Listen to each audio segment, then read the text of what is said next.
Good afternoon and welcome to our July edition of Parent Cafe. I am filling in for our usual host, Ms. Patrice Canty. I am Candace Hillman, Executive Director of Augusta Partnership. So today for our July Parent Cafe, we have Miss Kimberly Woods. Kimberly Woods moved to Augusta, Georgia in 1994, where she attended Davidson Fine Arts School to study dance, music, and various forms of art during her middle and high school years. Upon graduation in 2002, she was accepted to Augusta State University, where she majored in psychology and minored in sociology. Since graduating with a Bachelor of Arts in 2006, Kimberly has worked and volunteered with various social service agencies such as the Department of Family and Children Services, the Ronald McDonald House Charities, the Department of Behavioral Health and Developmental Health, WellCare Health Plans, CNS Cares, and most recently as an account manager with Cure Forth since October of 2019. Yes, thank you, Candace, for the opportunity to be here at Parent Cafe. We are grateful for the partnership with Augusta Partnership for Children, and it's a pleasure to be here and speak with you. Yes, and we're delighted to have you. And so we're going to go ahead and get started today.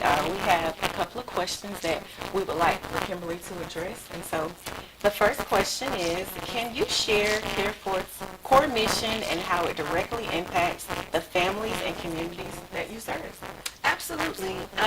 Our core mission is to educate and connect with as many caregiving family members in the state of Georgia as possible, because our goal is to educate them about structured family caregiving and how it can improve the caregiving experience for the individual providing care and the individual receiving care. We are an organization that leads with heart and we lead with integrity, because that helps us build trust. And that's how we get to know these families and become a part of their family, because we want to invite them into ours. Absolutely. Okay, so what current programs or initiatives are you most excited about? And how do they align with CareForth's long-term goals? Well, I would say that I am very excited that we are partnering with reputable organizations in the community that are hosting educational opportunities, fun opportunities, health-care-related opportunities. And so we really like to get out into the community because our program is tailored to help family caregivers. We go where we can find those families. So it may be at a school event, although we only serve adults. Okay. You may find us at Christmas events or utility assistance programs helping to share that information. So if anyone has community opportunities for us to get out or connect with professional agencies that are serving family caregivers, we're excited to meet them, learn about their service, see how our families that we're currently serving can utilize their service, and see who they may know in the community that needs what we offer. Okay. Sounds good. Sounds good. Now, before we move forward with question 3, who are some of your partners? Well, we currently are working with Marquita Rucker. She has a back to school event coming up, so we're very excited for the 26th. A little plug for that. We have a partnership with Medical Associates Plus. They have some events they're going to be doing the first week of August for, I think it's National Health Facility week. Yes. So there's a couple things that we're partnering with them for. Christ Community Health has also allowed us to sponsor their Rhythm and Ribs event coming up, I think, in November. So very excited about that. We also have, I would say it's kind of like a Medicare, Medicaid coalition of resources that are coming up. We're planning kind of an open enrollment, annual enrollment tour where we'll be going to senior centers across the CSRA to educate and talk about answering questions about Medicaid, answering questions about Medicare, and also having that conversation for individuals who may not qualify for Medicaid but still need support services. What does that look like? And making sure that we connect them with those resources, because we know all of those individuals. Right. So there's a lot of different partnerships that we have going on, and we are open and willing to take more. We just have what's the word I want to say? There are limitations with us being able to be everywhere all at the same time. Yes. So believe it or not, I still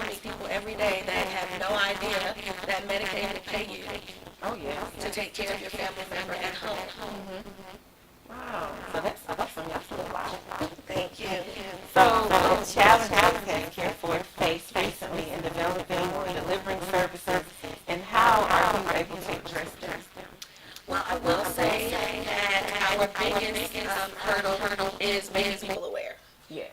So really finding out where our population lives, eats, sleeps, grocery shops, go to school, has fun, is where we're able to connect with them in an environment that they're familiar with and more likely to open up about what their needs are, so we can address what their real concerns are. Okay. And really give them the true life view of what it's like to walk this path to Medicaid. Oh, yes. Because it is a Medicaid program.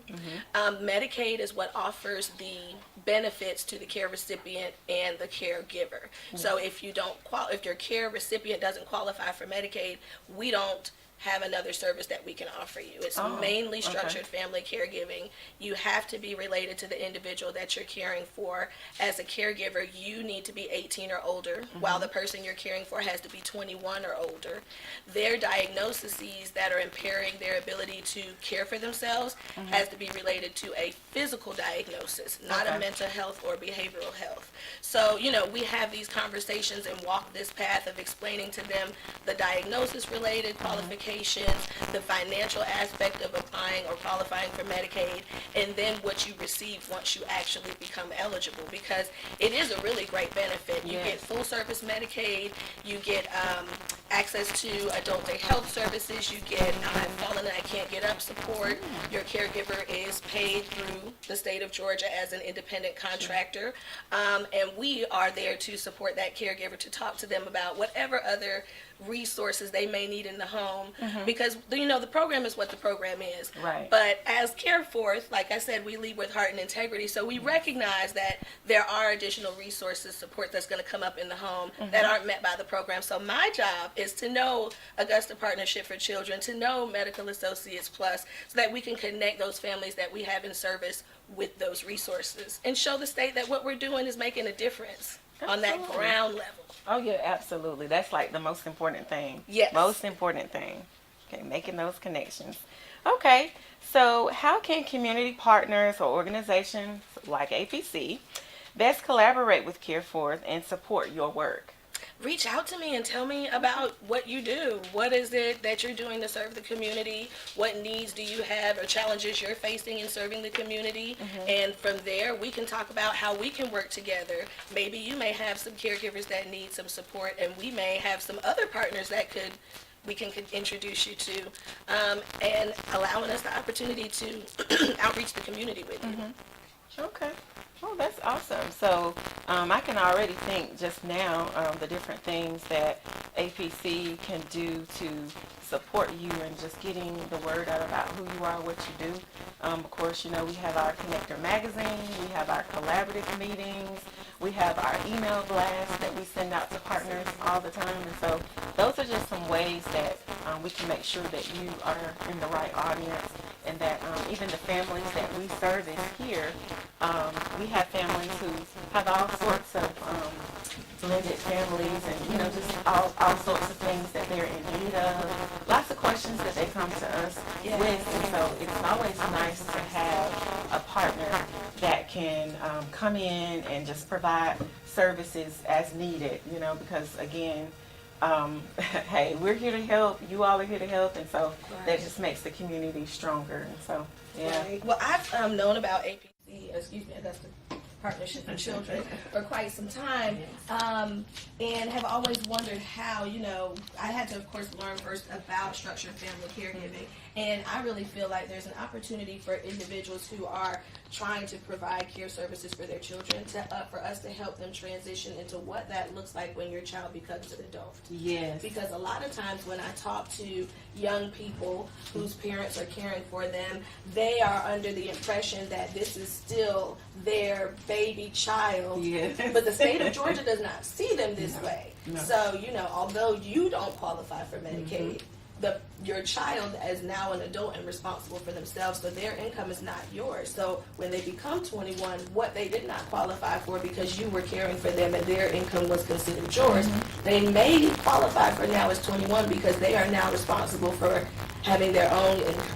Absolutely. Okay. So these are, ways that people who may have some waiver Medicaid for children that expires at 18 and 21, this could be a transitional option for them into adulthood. And this program would be with you as long as you continue to meet the Medicaid qualifications, as long as you do that.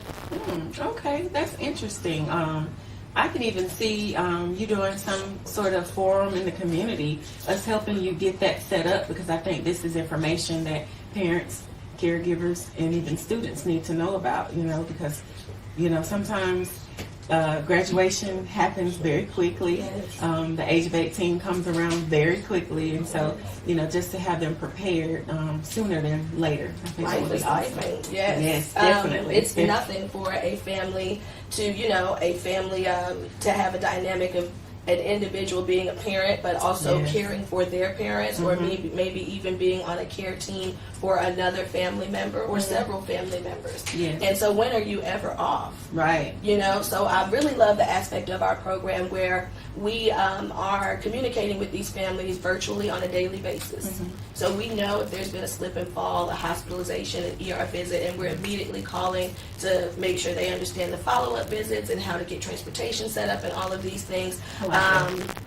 So that's a great benefit to our healthcare community who may say, I'm bringing Ms. Smith to you because we really want her to try to become more independent in her walk-in. Yes. And so we're asking that question every day. How many steps has she taken today? And when we're talking to that caregiver monthly, we're encouraging them with different ways they can entice her to walk, things like that. And so, we don't have a magic wand or a checkbook or anything like use checkbook, but little bit by little bit, we're getting there and showing these caregivers how to avoid caregiver burnout and stress, how to have the conversation about how they need help from their family members, how to get resources, because a lot of times we have more wealth than we have money. And these types of things. So, I'm very blessed, and I don't take it lightly that I have the opportunity to help these families and really make a difference in their life. Oh, well, I really thank you for what you all do. I just knew a little bit about CareForth, but not as much as I've learned today. So I'm delighted again that you took time to be on Parent Cafe with us. And I hope that there are some questions that the audience has, because this is a great opportunity to get your questions answered while we have Ms. Woods here. And I know she's going to share her contact information on how she can be reached after today's session. But again, we're just delighted to have her in the house with us for our July Parent Cafe session. And I just want to also give a huge shout out to our media campers. Our media campers are responsible for today's recording, live broadcast of Parent Cafe, and so they have done a wonderful job. They've been with us for 2 weeks now, and I think they are really, really experts at anything that pertains to media. So thank you again.